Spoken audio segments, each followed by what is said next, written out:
شروع اللہ کا نام لے کر جو بڑا مہربان نہایت رحم والا ہے۔ جو چیز آسمانوں میں ہے اور جو زمین میں ہے سب اللہ کی تسبیح کرتی ہے اور وہ غالب ہے، حکمت والا ہے۔ مومنو، تم ایسی باتیں کیوں کہا کرتے ہو جو کیا نہیں کرتے؟ اللہ اس بات سے سخت بیزار ہے کہ ایسی بات کہو جو کرو نہیں۔ جو لوگ اللہ کی راہ میں ایسے طور پر صف باندھ کر لڑتے ہیں کہ گویا سیسا پلائی ہوئی دیوار ہیں، وہ بے شک اللہ کے محبوب ہیں۔ اور وہ وقت یاد کرنے کے لائق ہے جب موسیٰ نے اپنی قوم سے کہا تھا کہ بھائیو، تم مجھے کیوں ایذا دیتے ہو حالانکہ تم جانتے ہو کہ میں تمہارے پاس اللہ کا بھیجا ہوا آیا ہوں۔ پھر جب ان لوگوں نے کجروی کی تو اللہ نے بھی ان کے دل ٹیڑھے کر دیے، اور اللہ نافرمانوں کو ہدایت نہیں دیتا۔ اور وہ وقت بھی یاد کرو جب مریم کے بیٹے عیسیٰ نے کہا کہ اے بنی اسرائیل، میں تمہارے پاس اللہ کا بھیجا ہوا آیا ہوں، جو کتاب مجھ سے پہلے آ چکی ہے یعنی تورات، اس کی تصدیق کرتا ہوں، اور ایک پیغمبر جو میرے بعد آئیں گے جن کا نام احمد صلی اللہ علیہ وآلہ وسلم ہوگا، ان کی بشارت سناتا ہوں۔ پھر جب وہ ان لوگوں کے پاس کھلی نشانیاں لے کر آئے تو کہنے لگے کہ یہ تو سراسر جادو ہے، اور اس سے زیادہ ظالم کون کہ بلایا تو جائے اسلام کی طرف اور وہ اللہ پر جھوٹ بہتان باندھے۔ اور اللہ ظالم لوگوں کو ہدایت نہیں دیا کرتا۔ یہ چاہتے ہیں کہ اللہ کے چراغ کی روشنی کو اپنی پھونکوں سے بجھا دیں، حالانکہ اللہ اپنی روشنی کو پورا کر کے رہے گا، خواہ کافر ناخوش ہی ہوں۔ وہی تو ہے جس نے اپنے پیغمبر کو ہدایت اور دین حق دے کر بھیجا تاکہ اسے سب دینوں پر غالب کرے، خواہ مشرکوں کو برا ہی لگے۔ مومنو، میں تم کو ایسی تجارت بتاؤں جو تمہیں عذاب علیم سے نجات دے؟ وہ یہ کہ اللہ پر اور اس کے رسول صلی اللہ علیہ وآلہ وسلم پر ایمان لاؤ، اور اللہ کی راہ میں اپنے مال اور جان سے جہاد کرو۔ اگر سمجھو تو یہ تمہارے حق میں بہتر ہے۔ وہ تمہارے گناہ بخش دے گا اور تم کو جنت کے باغوں میں جن کے نیچے نہریں بہ رہی ہیں اور پاکیزہ مکانات میں جو ہمیشہ کی بہشت میں ہیں داخل کرے گا۔ یہی بڑی کامیابی ہے۔ اور ایک اور چیز جس کو تم بہت چاہتے ہو، یعنی تمہیں اللہ کی طرف سے غلبہ نصیب ہوگا اور فتح عنقریب ہوگی، اور مومنوں کو اس کی خوشخبری سنا دو۔ مومنوں، اللہ کے مددگار ہو جاؤ، جیسے عیسیٰ ابن مریم نے حواریوں سے کہا تھا کہ بھلا کون ہیں جو اللہ کی طرف بلانے میں میرے مددگار ہوں؟ حواریوں نے کہا کہ ہم اللہ کے مددگار ہیں۔ سو بنی اسرائیل میں سے ایک گروہ تو ایمان لے آیا اور ایک گروہ کافر رہا۔ آخر ہم نے ایمان لانے والوں کو ان کے دشمنوں کے مقابلے میں مدد دی۔ سو وہ شروع اللہ کا نام لے کر جو بڑا مہربان نہایت رحم والا ہے۔ جو چیز آسمانوں میں ہے اور جو چیز زمین میں ہے سب اللہ کی تسبیح کرتی ہے۔ جو بادشاہ حقیقی ہے، پاک ہے، زبردست ہے، حکمت والا ہے۔ وہی تو ہے جس نے ان پڑھوں میں انہی میں سے ایک پیغمبر بھیجے جو ان کے سامنے اس کی آیتیں پڑھتے اور ان کو پاک کرتے اور انہیں کتاب و حکمت کی تعلیم دیتے ہیں۔ اور اس سے پہلے تو یہ لوگ کھلی گمراہی میں تھے، اور ان میں سے اور لوگوں کی طرف بھی ان کو بھیجا ہے جو ابھی ان مسلمانوں سے نہیں ملے، اور وہ غالب ہے، حکمت والا ہے۔ یہ اللہ کا فضل ہے، جسے چاہتا ہے عطا فرماتا ہے، اور اللہ بڑے فضل کا مالک ہے۔ جن لوگوں کو تورات کا حامل بنایا گیا پھر انہوں نے اس کے حامل ہونے کا حق ادا نہ کیا، ان کی مثال گدھے کی سی ہے جس پر بڑی بڑی کتابیں لدی ہوں۔ جو لوگ اللہ کی آیتوں کی تکذیب کرتے ہیں ان کی مثال بری ہے، اور اللہ ظالم لوگوں کو ہدایت نہیں دیتا۔ کہہ دو کہ اے یہود، اگر تم کو یہ دعویٰ ہو کہ تم ہی اللہ کے دوست ہو اور دوسرے لوگ نہیں، تو اگر تم سچے ہو تو ذرا موت کی آرزو تو کرو۔ اور یہ لوگ ان اعمال کے سبب جو یہ کر چکے ہیں ہرگز اس کی آرزو نہیں کریں گے، اور اللہ ظالموں سے خوب واقف ہے۔ کہہ دو کہ موت جس سے تم بھاگتے ہو وہ تو تمہارے سامنے آ کر رہے گی، پھر تم پوشیدہ اور ظاہر کے جاننے والے مالک کی طرف لوٹائے جاؤ گے، پھر جو کچھ تم کرتے رہے ہو وہ سب تمہیں بتائے گا۔ مومنو، جب جمعے کے دن نماز کے لیے اذان دی جائے تو اللہ کے ذکر کی طرف لپکو اور خرید و فروخت ترک کر دو، اگر سمجھو تو یہ تمہارے حق میں بہتر ہے۔ پھر جب نماز ہو چکے تو زمین میں پھیل جاؤ اور اللہ کا فضل تلاش کرو اور اللہ کو بہت بہت یاد کرتے رہو تاکہ کامیاب ہو جاؤ۔ اور جب ان لوگوں نے سودا بکتا یا تماشا ہوتا دیکھا تو ادھر بھاگ لیے۔ اور اے نبی صلی اللہ علیہ وآلہ وسلم تمہیں خطبے میں کھڑا چھوڑ گئے، کہہ دو کہ جو چیز اللہ کے ہاں ہے وہ تماشے اور سودے سے کہیں بہتر ہے، اور اللہ سب سے بہتر رزق دینے والا ہے۔ شروع اللہ کا نام لے کر جو بڑا مہربان نہایت رحم والا ہے۔ اے پیغمبر صلی اللہ علیہ وآلہ وسلم، جب منافق لوگ تمہارے پاس آتے ہیں تو ازراہ نفاق کہتے ہیں کہ ہم اقرار کرتے ہیں کہ آپ بے شک اللہ کے پیغمبر ہیں، اور اللہ جانتا ہے کہ در حقیقت تم اس کے پیغمبر ہو، اور اللہ ظاہر کیے دیتا ہے کہ منافق یقیناً جھوٹے ہیں۔ انہوں نے اپنی قسموں کو ڈھال بنا رکھا ہے اور ان کے ذریعے سے لوگوں کو اللہ کی راہ سے روک رہے ہیں۔ کچھ شک نہیں کہ جو کام یہ کرتے ہیں برے ہیں، یہ اس لیے کہ یہ پہلے تو ایمان لائے پھر کافر ہو گئے تو ان کے دلوں پر مہر لگا دی گئی، سو اب یہ سمجھتے ہی نہیں۔ اور جب تم ان کے تناسب اعضاء کو دیکھتے ہو تو ان کے جسم تمہیں کیا ہی اچھے معلوم ہوتے ہیں، اور جب یہ گفتگو کرتے ہیں تو تم ان کی تقریر کو توجہ سے سنتے ہو، گویا لکڑیاں ہیں جو دیواروں سے لگائی گئی ہیں، بزدل ایسے کہ ہر زور کی آواز کو سمجھیں کہ ان پر بلا آئی۔ یہ تمہارے دشمن ہی ہیں، سو ان سے محتاط رہنا، اللہ ان کو ہلاک کرے، یہ کہاں بہکے پھرتے ہیں۔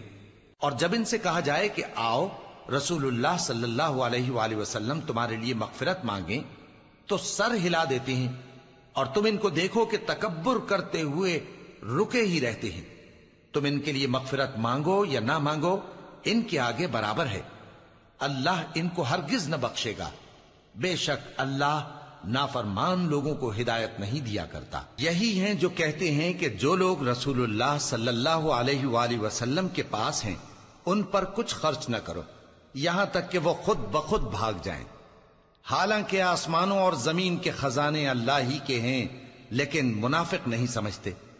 کہتے ہیں کہ اگر ہم لوٹ کر مدینے پہنچے تو عزت والے ذلیل لوگوں کو وہاں سے نکال باہر کریں گے، حالانکہ عزت اللہ کی ہے اور اس کے رسول صلی اللہ علیہ وآلہ وسلم کی اور مومنوں کی، لیکن منافق نہیں جانتے۔ مومنوں، تمہارا مال اور اولاد تم کو اللہ کی یاد سے غافل نہ کر دے، اور جو ایسا کرے گا تو وہ لوگ خسارہ پانے والے ہیں۔ اور جو مال ہم نے تم کو دیا ہے اس میں سے اس وقت سے پیشتر خرچ کر لو کہ تم میں سے کسی کی موت آ جائے تو اس وقت کہنے لگے کہ اے میرے پروردگار، تو نے مجھے تھوڑی سی اور مہلت کیوں نہ دی تاکہ میں خیرات کر لیتا اور نیک لوگوں میں داخل ہو جاتا۔ اور جب کسی کی موت آ جاتی ہے تو اللہ اس کو ہرگز مہلت نہیں دیتا، اور جو کچھ تم کرتے ہو اللہ اس سے خبردار۔ شروع اللہ کا نام لے کر جو بڑا مہربان نہایت رحم والا ہے۔ جو چیز آسمانوں میں ہے اور جو چیز زمین میں ہے سب اللہ کی تسبیح کرتی ہے، اسی کی سچی بادشاہی ہے اور اسی کی تعریف ہے، اور وہ ہر چیز پر قادر ہے۔ وہی تو ہے جس نے تم کو پیدا کیا، پھر کوئی تم میں کافر ہے اور کوئی مومن، اور جو کچھ تم کرتے ہو اللہ اس کو دیکھتا ہے۔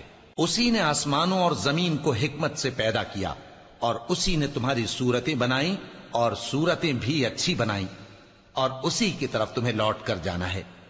جو کچھ آسمانوں اور زمین میں ہے وہ سب جانتا ہے، اور جو کچھ تم چھپا کر کرتے ہو اور جو کھلم کھلا کرتے ہو اس سے بھی آگاہ ہے، اور اللہ دلوں کے بھیدوں تک سے واقف ہے۔ کیا تم کو ان لوگوں کے حال کی خبر نہیں پہنچی جو پہلے کافر ہوئے تھے تو انہوں نے اپنی کرتوت کی سزا کا مزہ چکھ لیا، اور ابھی دکھ دینے والا عذاب اور ہونا ہے۔ یہ اس لیے کہ ان کے پاس پیغمبر کھلی نشانیاں لے کر آتے تو وہ کہتے کہ کیا ایک آدمی ہمیں ہدایت کرے گا، تو انہوں نے ان کو نہ مانا اور منہ پھیر لیا، اور اللہ بھی بے نیاز ہو گیا، اور اللہ بے نیاز ہے، لائق حمد و ثنا ہے۔ جو لوگ کافر ہیں ان کا اعتقاد ہے کہ وہ دوبارہ ہرگز نہیں اٹھائے جائیں گے۔ کہہ دو کیوں نہیں، میرے پروردگار کی قسم تم ضرور اٹھائے جاؤ گے، پھر جو کام تم کرتے رہے ہو وہ تمہیں بتائے جائیں گے، اور یہ بات اللہ کو آسان ہے۔ تو اللہ پر اور اس کے رسول صلی اللہ علیہ وآلہ وسلم پر اور اس نور یعنی قرآن پر جو ہم نے نازل فرمایا ہے ایمان لاؤ، اور اللہ تمہارے سب اعمال سے خبردار ہے۔ جس دن وہ تم کو اکٹھا کرے گا یعنی حشر کے دن، وہ نقصان اٹھانے کا دن ہے، اور جو شخص اللہ پر ایمان لائے اور نیک عمل کرے وہ اس سے اس کی برائیاں دور کر دے گا اور جنت کے باغوں میں جن کے نیچے نہریں بہ رہی ہیں داخل کرے گا، وہ ہمیشہ ہمیشہ ان میں رہیں گے، یہی بڑی کامیابی ہے۔ اور جنہوں نے کفر کیا اور ہماری آیتوں کو جھٹلایا وہی اہل دوزخ ہیں کہ ہمیشہ اس میں رہیں گے، اور وہ بری جگہ ہے۔ کوئی مصیبت نازل نہیں ہوتی مگر اللہ کے حکم سے، اور جو شخص اللہ پر ایمان لاتا ہے وہ اس کے دل کو ہدایت دیتا ہے، اور اللہ ہر چیز سے باخبر ہے۔ اور اللہ کی اطاعت کرو اور اس کے رسول کی اطاعت کرو، پس اگر تم منہ پھیر لوگے تو ہمارے پیغمبر کے ذمے تو صرف پیغام کا کھول کھول کر پہنچا دینا ہے۔ اللہ جو معبود برحق ہے اس کے سوا کوئی عبادت کے لائق نہیں، تو مومنوں کو چاہیے کہ اللہ ہی پر بھروسہ رکھیں۔ مومنوں، تمہاری بیویوں اور اولاد میں سے بعض تمہارے دشمن بھی ہیں، سو ان سے بچتے رہو، اور اگر معاف کر دو اور درگزر کرو اور بخش دو تو اللہ بھی بخشنے والا ہے، مہربان ہے۔ تمہارا مال اور تمہاری اولاد تو آزمائش ہے، اور اللہ کے ہاں بڑا اجر ہے، سو جہاں تک ہو سکے اللہ سے ڈرو اور اس کے احکام کو سنو اور اس کے فرمانبردار رہو اور اس کی راہ میں خرچ کرو، یہ تمہارے حق میں بہتر ہے۔ اور جو شخص طبیعت کے بخل سے بچایا گیا تو ایسے ہی لوگ راہ پانے والے ہیں۔ اگر تم اللہ کو نیک نیتی سے قرض دو گے تو وہ تم کو اس کا کئی گنا دے گا اور تمہارے گناہ بھی معاف کر دے گا، اور اللہ قدر شناس ہے، بردبار ہے، پوشیدہ اور ظاہر کا جاننے والا ہے، غالب ہے، حکمت۔ شروع اللہ کا نام لے کر جو بڑا مہربان نہایت رحم والا ہے۔ اے پیغمبر صلی اللہ علیہ وآلہ وسلم، مسلمانوں سے کہہ دو کہ جب اپنی بیویوں کو طلاق دینے لگو تو ان کی عدت کو پیش نظر رکھ کر طلاق دو اور عدت کا شمار رکھو، اور اللہ سے جو تمہارا پروردگار ہے ڈرو۔ نہ تو تم ہی ان کو ایام عدت میں ان کے گھروں سے نکالو اور نہ وہ خود ہی نکلیں، ہاں اگر وہ کھلی بے حیائی کریں تو اور بات ہے، اور یہ اللہ کی حدیں ہیں، اور جو اللہ کی حدوں سے تجاوز کرے گا وہ اپنے آپ پر ظلم کرے گا۔ اے طلاق دینے والے، تجھے کیا معلوم شاید اللہ اس کے بعد رجعت کی کوئی سبیل پیدا کر دے۔ پھر جب وہ اپنی میعاد یعنی عدت ختم ہونے کے قریب پہنچ جائیں تو یا تو ان کو اچھی طرح سے زوجیت میں رہنے دو یا اچھی طرح سے علیحدہ کر دو، اور اپنے میں سے 2 منصف مردوں کو گواہ کر لو، اور اے گواہو، اللہ کے لیے درست گواہی دینا۔ ان باتوں سے اس شخص کو نصیحت کی جاتی ہے جو اللہ پر اور روز آخرت پر ایمان رکھتا ہے، اور جو کوئی اللہ سے ڈرے گا وہ اس کے لیے رنج و غم سے نجات کی صورت پیدا کر دے گا، اور اس کو ایسی جگہ سے رزق دے گا جہاں سے اس کو وہم و گمان بھی نہ ہو، اور جو اللہ پر بھروسہ رکھے گا تو وہ اس کے لیے کافی ہوگا۔ اللہ اپنے کام کو جو وہ کرنا چاہتا ہے پورا کر دیتا ہے۔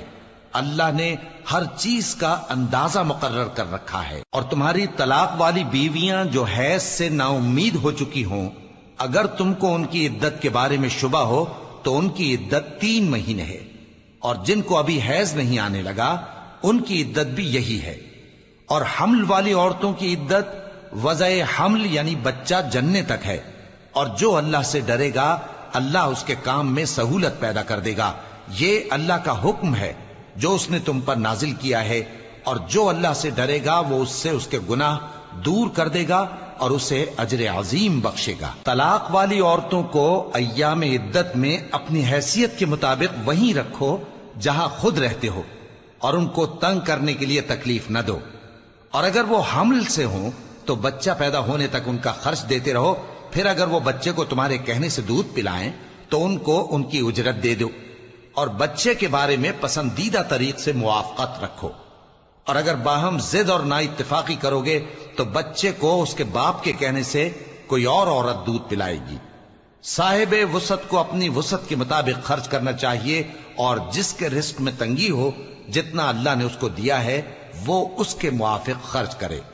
اللہ کسی کو زیر بار نہیں کرتا مگر اسی کے لحاظ سے جتنا اس کو دیا ہے، اور اللہ ان قریب تنگی کے بعد آسانی کر دے گا۔ اور بہت سی بستیوں کے رہنے والوں نے اپنے پروردگار اور اس کے پیغمبروں کے احکام سے سرکشی کی تو ہم نے ان کو سخت حساب میں پکڑ لیا اور ان پر ایسا عذاب نازل کیا جو نہ دیکھا تھا نہ سنا، سو انہوں نے اپنے کاموں کی سزا کا مزہ چکھ لیا اور ان کا انجام نقصان ہی تو تھا۔ اللہ نے ان کے لیے سخت عذاب تیار کر رکھا ہے، تو اے عقل والو جو ایمان لائے ہو اللہ سے ڈرو۔ اللہ نے تمہارے پاس نصیحت بھیج دی ہے، یعنی ایسے پیغمبر جو تمہارے سامنے اللہ کی واضح آیتیں پڑھتے ہیں تاکہ جو لوگ ایمان لائے اور عمل نیک کرتے رہے ہیں ان کو اندھیروں سے نکال کر روشنی میں لے آئیں، اور جو اللہ پر ایمان لائے گا اور عمل نیک کرے گا وہ ان کو جنتوں میں داخل کرے گا جن کے نیچے نہریں بہ رہی ہیں، وہ ہمیشہ ہمیشہ ان میں رہیں گے۔ اللہ نے ان کے لیے کیا خوب رزق رکھا ہے۔ اللہ ہی تو ہے جس نے 7 آسمان پیدا کیے اور ویسی ہی زمینیں بھی، ان میں اللہ کا حکم اترتا رہتا ہے تاکہ تم لوگ جان لو کہ اللہ ہر چیز پر قادر ہے، اور یہ کہ اللہ اپنے علم سے ہر چیز کا احاطہ کیے ہوئے ہے۔